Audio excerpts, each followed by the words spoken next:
이번에 살펴볼 알고리즘은 의사결정 나무 모형입니다. 앞서 살펴본 선형회귀 모형과 마찬가지로 우리 스파파이어에서 간단하게 같이 한번 실행해보는 수준으로 마치려고 하는데요.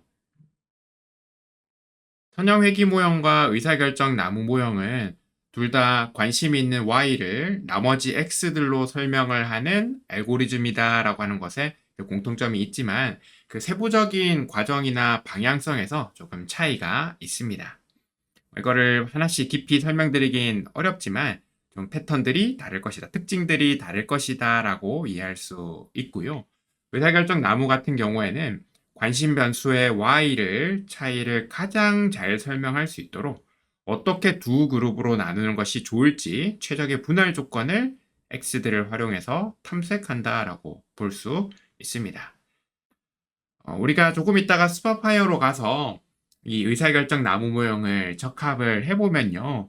결과가 나올 텐데, 스파파이어는 내부적으로 R이라고 하는 도구를 활용을 해서 모형을 적합하고 결과를 보여주고 있습니다.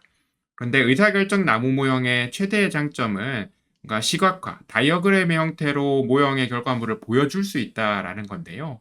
아쉽게도 스파파이어 안에서는 이 시각화 기능이 빠져 있어서 제가 R이라고 하는 도구를 써서 우리가 조금 이따 살펴볼 실습할 내용의 결과를 시각화를 좀 미리 해 봤습니다. 설명을 드려볼 텐데요. 가장 위쪽을 보면은 13, 2 더하기 3이라고 되어 있습니다. 여기서 2 더하기 3은요, 10의 3승을 의미를 하고 1000을 의미를 합니다. 그래서 13, 2 더하기 3은 13 곱하기 1000, 13,000을 의미를 하는데요. 우리 앞서 살펴본 인슈어런스라는 데이터에 관심 있는 변수 차지지의 전체 평균이 13,000달러입니다. 그런데 방금 우리가 선형회귀 모형에서 실습했듯이요. 이 Y라고 설정된 차지지의 차이를 설명할 수 있는 X들이 여러 가지가 있죠. 나이도 있고, 성별도 있고, 지역도 있고, 자녀 수도 있고, 흡연 여부도 있는데요. 의사결정 나무는 그 많은 그 다양한 컬럼들, X 컬럼들 중에서 어떤 컬럼을 활용해서 어떻게 두 그룹으로 관측치를 나눠야 나눠진 그룹의 평균 차이가 클지를 찾습니다. 그래서 결과가 나온 게 이 스모커는 노라고 하는 조건인데요. 담배를 안 피는 사람들을 왼쪽, 담배를 피는 사람들을 오른쪽으로 나눠서 차지지의 차이를 설명하고 있습니다. 80%라고 하는 숫자가 보이실 텐데요. 담배를 안 피는 사람의 비중이 전체에서 80%다라는 거고, 그 사람들의 차지제 평균은 8,400달러인데, 오른쪽으로 가보시면요. 담배를 피는 20%의 평균은 32,000달러더라라는 거죠. 그래서 다른 어떤 컬럼을 선택을 해서 조건을 설정을 하는 것보다 스모커라는 컬럼에서 담배를 피는지 안 피는지로 나눴을 때 평균 차이가 가장 크더라라고 하는 걸 찾아놓은 걸 볼 수 있습니다.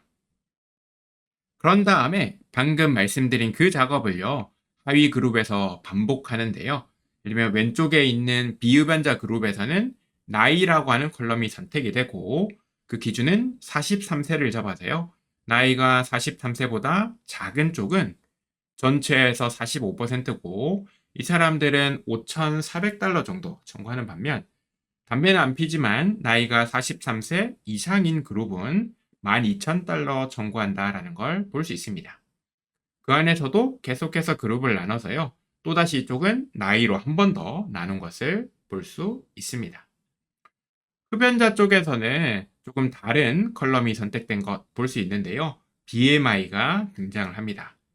담배를 피면서 BMI가 30보다 작은 담배를 피지만 뚱뚱하지 않은 그룹은 21,000달러 정도 청구를 하는 반면 담배를 피면서 비만인 그룹은 42,000달러를 청구를 한다라고 해서 BMI가 이 흡연자 그룹을 가장 효율적으로, 효과적으로 분리하는 기준이다라고 하는 걸 알고리즘이 찾은 것 볼 수 있습니다.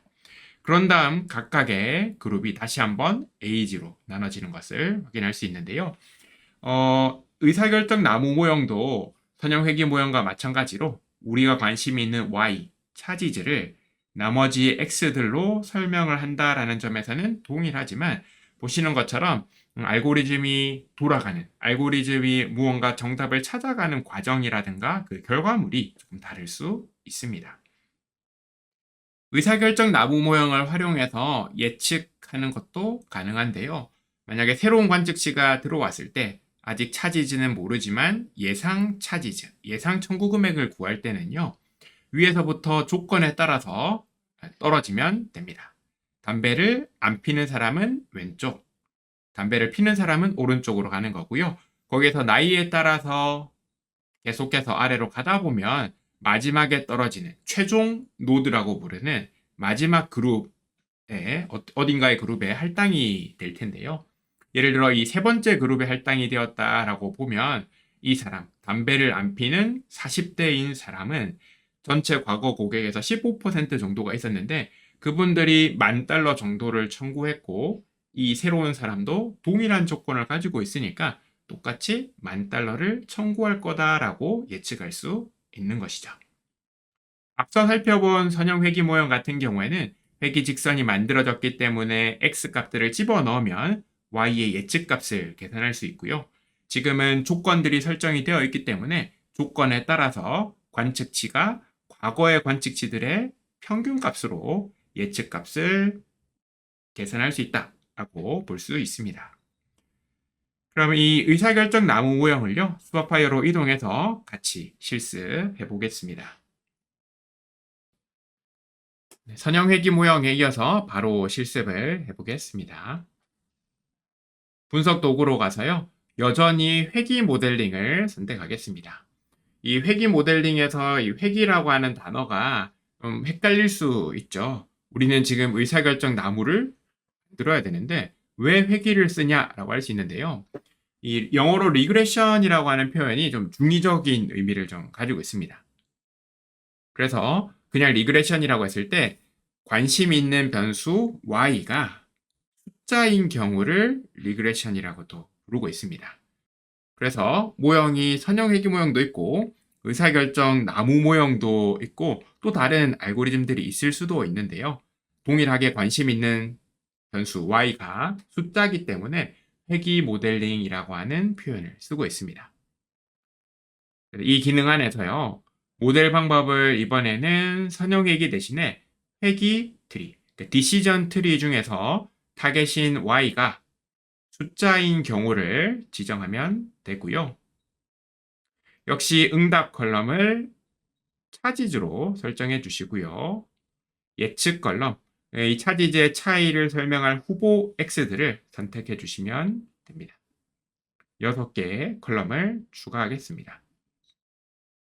그런 다음 확인 버튼을 눌러보시면 의사결정 나무 모형이 만들어지는데요. 아쉽게도 스파파이어 안에서는 다이어그램 형태로 결과물을 보여주지는 않습니다. 그런데 여기에 있는 이 텍스트로 표현된 부분을 잘 보시면 앞서 제가 보여드렸던 다이어그램의 내용들이 다 남아 있는데요. 예를 들면은 루트라고 하는 부분을 보시면 1338개의 관측치가 있고 이 그룹의 평균은 13200인데 2번 스모커는 노라고 하는 그룹이 있고 그 다음에 3번을 보시면 스모커는 yes라는 그룹이 또 따로 있는 걸 볼 수 있습니다. 그래서 담배를 안 피는 그룹은 $8,400, 담배를 피는 그룹은 $32,000의 평균을 가지고 있는 것 볼 수 있고요. 이 2번 노드가 다시 4번과 5번으로 3번이 다시 6번과 7번으로 나눠졌는데 이때 기준이 됐던 것 age와 BMI의 조건식도 함께 확인할 수 있습니다. 그리고 아래쪽을 보시면 변수 중요도 Variable Importance라고 하는 항목이 보이는데요. 의사결정 나무 모형에서 age라고 하는 컬럼을 생각을 해보시면 한 번만 등장한 것이 아니라 여러 번 등장을 했었습니다. 그래서 이 나무 모형의 전반에 걸쳐서 각각의 컬럼들, 각각의 X 컬럼들이 Y를 설명하는데 얼마나 기여를 했는지를 수치화해서 측정하는 것이 가능한데요. 이론은 어렵지만 그 측정된 값들을 활용을 해서 모형 전체에서 스모커의 역할, BMI 역할, 그리고 에이지의 역할의 정도를 숫자로 확인해 볼 수 있습니다. 그럼 X로 들어갔던 컬럼들 중에서 여기에 등장하지 않는 것들이 있죠. 예를 들면 섹스와 리즌과 children이 되겠네요. 그래서 의사결정 나무 모형을 활용을 해서 차지지를 설명할 때 나머지 3개의 컬럼은 역할이 없다라고 이해할 수 있고요. 그러면 지금 등장하는 3개의 컬럼은 모형에서 필요한 컬럼들, 나머지 컬럼들은 필요하지 않는 컬럼으로 분류할 수 있을 겁니다. 이렇게 의사결정 나무 모형을 활용해서요, 우리가 관심 있는 Y를 설명할 때 어떤 컬럼이 더 중요하고 어떤 컬럼이 덜 중요한지를 파악할 때 이 알고리즘을 활용할 수 있습니다. 그럼 그런 측면에서 우리 새로운 데이터를 하나 불러와서 같이 살펴볼 텐데요. 복잡할 수 있으니까 파일로 가서 기존에 분석했던 것 닫고 새롭게 시작해 보겠습니다. 새로운 데이터를 불러올 텐데요. 로컬 파일 찾아보기로 가셔서 하우스 프라이스의 트레인 데이터를 선택하겠습니다.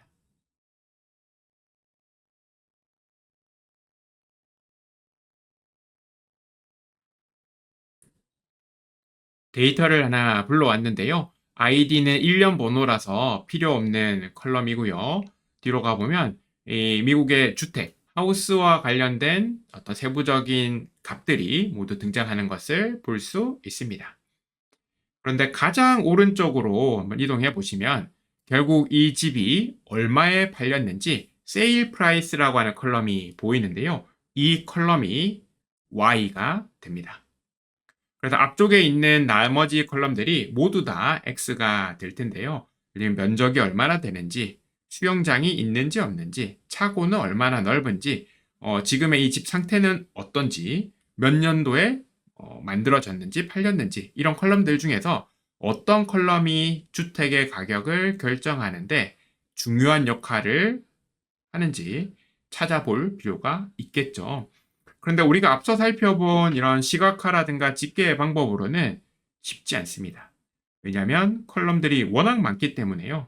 이 컬럼들을 하나씩 하나씩 선택해서 세일 프라이스와 관계를 보기에는 시간이 오래 걸릴 수밖에 없겠죠. 그래서 이럴 때 분석 도구로 가셔서 회귀 모델링, 역시 세일 프라이스도 숫자니까요. 회귀 모델링으로 가셔서 선형 회귀도 가능하긴 하지만 방금 배운 회귀 트리, 디시전 트리, 의사결정 나무를 선택하겠습니다.